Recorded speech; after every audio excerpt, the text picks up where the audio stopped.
The snow fell softly on Riverside Park that December evening, each flake catching the glow of the Christmas lights strung along the pathway. Margaret Chin sat alone on a wooden bench, her tailored camel coat wrapped tight against the cold. Her honey blonde hair was styled in an elegant updo, but her carefully applied makeup couldn't hide the tears streaming down her face. At 42, Margaret had built an empire. 300 employees looked to her for direction. Magazines featured her success story, but tonight, none of that mattered. Tonight, she was just a daughter who had lost her father 2 weeks before Christmas.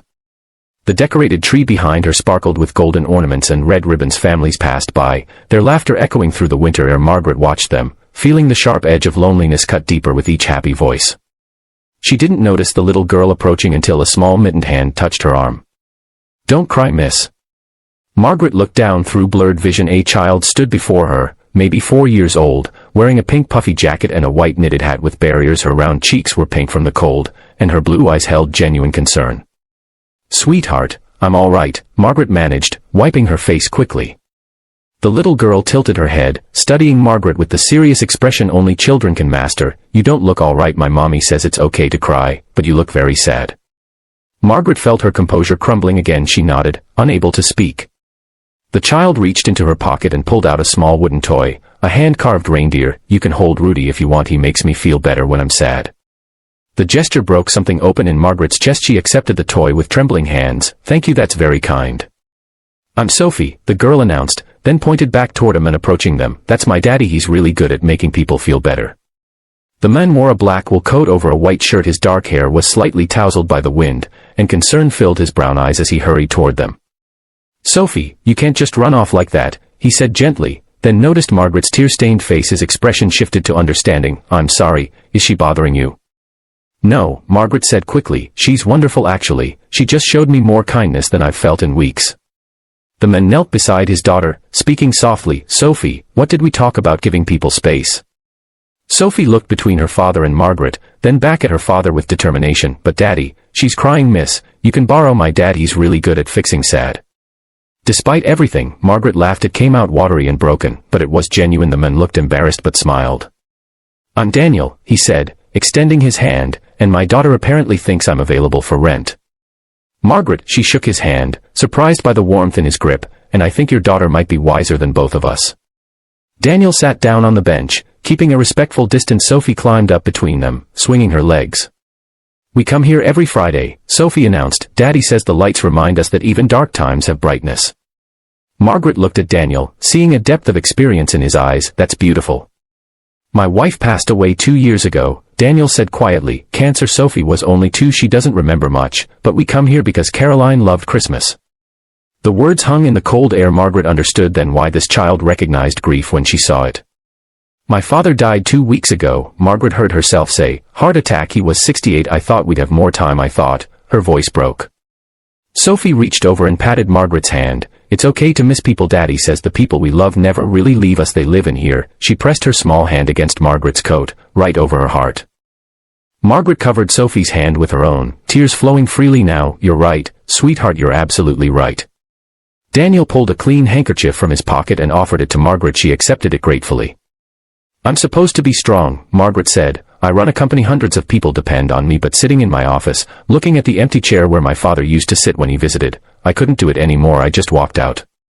"Strength isn't pretending you don't hurt," Daniel said. "I learned that the hard way after Caroline died. I tried to be strong for Sophie. I held everything in until one day I broke down in a grocery store. A stranger sat with me for an hour, just listening. Sometimes we need permission to fall apart." Sophie leaned against Margaret's arm. "Daddy cries sometimes. I hear him at night, but then he wakes up and makes me pancakes and we're okay." The honesty in the child's voice moved Margaret deeply. She looked at this little family, seeing their resilience and their pain intertwined. "How do you do it?" Margaret asked. "How do you keep going?" Daniel was quiet for a moment, watching the snow fall, "1 day at a time. Some days, 1 hour at a time. I focus on Sophie. I focus on the small joys. A good cup of coffee, Sophie's laugh, nights like this when the world feels peaceful. And I talk to Caroline. I tell her about our daughter, about my day. I think she hears me." "Do you work?" Margaret asked. "I'm a teacher," Daniel said. "High school literature. It doesn't pay much, but it lets me be there for Sophie afternoons, evenings, weekends. What we lost in income, we gained in time together." Margaret thought about her own life, the endless meetings, the business dinners, the weekends in the office. She'd built her success partly to make her father proud. He'd started the company from nothing, and she'd expanded it beyond his dreams, but in doing so, had she missed what truly mattered?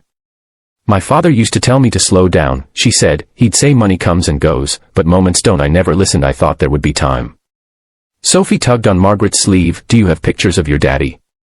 Margaret pulled out her phone, scrolling to a recent photo. Her father stood in front of the company building, gray-haired and distinguished, pride shining in his eyes. She showed it to Sophie. He looks nice, Sophie said simply, like he gave good hugs.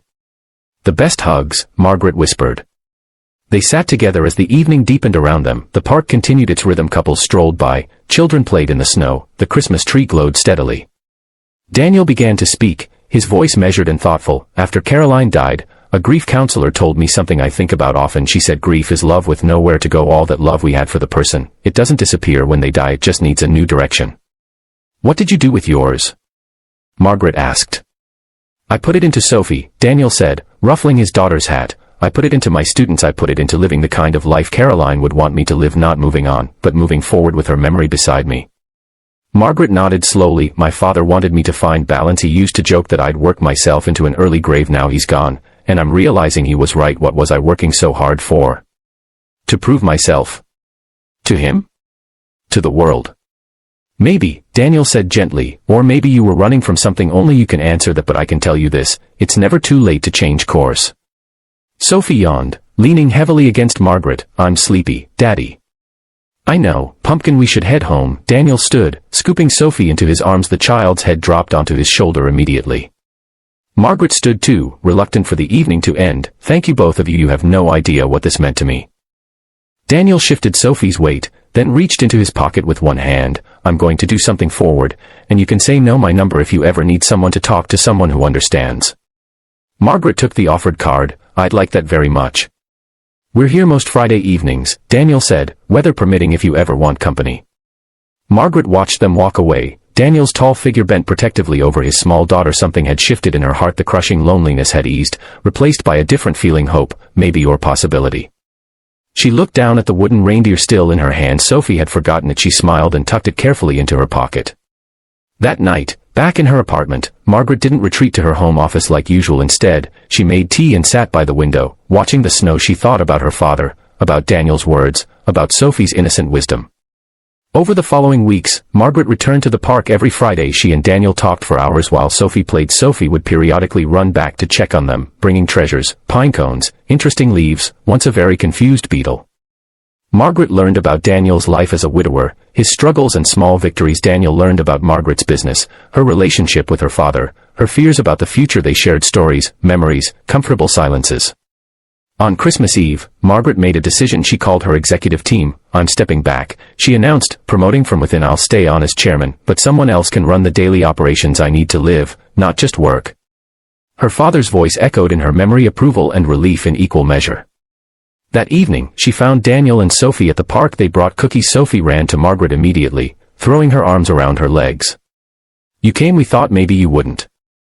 I wouldn't miss it, Margaret said, meaning it. She handed Sophie a wrapped box. For you, early Christmas present. Sophie tore it open to reveal a beautiful wooden dollhouse, handcrafted with intricate details. Her eyes went wide. It's perfect. I thought Rudy might like a home, Margaret said, pulling the little reindeer from her pocket. I've been keeping him safe. Daniel's eyes were suspiciously bright. You didn't have to do that.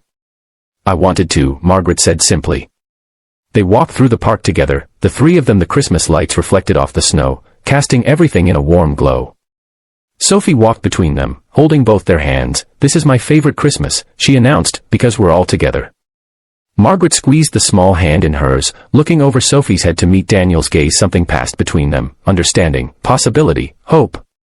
Life, Margaret realized, had a way of bringing people together when they needed it most. A grieving daughter, a widowed father, a child who understood more about love and loss than anyone her age should. They'd found each other in pain and created something new.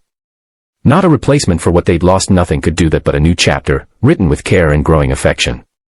As they stood beneath the glowing Christmas tree, Margaret felt her father's presence not as an absence, but as a blessing. He would have liked Daniel. She thought he would have loved Sophie, and he would have been proud that Margaret had finally learned to slow down, to see what mattered. The snow continued to fall, soft and steady, covering the world in quiet grace. Margaret tilted her face up to it, feeling truly peaceful for the first time in months. Thank you, she whispered to the sky, to her father, to fate, to the universe that had sent a little girl in a pink jacket to teach her about healing. Sophie tugged her hand. What did you say? Margaret knelt down, bringing herself to Sophie's level. I said thank you for letting me borrow your dad, for sharing your Fridays, for showing me that sad people can become happy again. Sophie hugged her tight. You don't have to borrow him anymore, you can keep him, we can share. Over Sophie's shoulder, Margaret met Daniel's eyes again. He smiled, and she smiled back, and in that moment, everything felt possible. The future was unwritten, but for the first time since loss had entered her world, Margaret was ready to write it slowly, carefully, with these two people who'd shown her that love doesn't end, it just transforms into something new.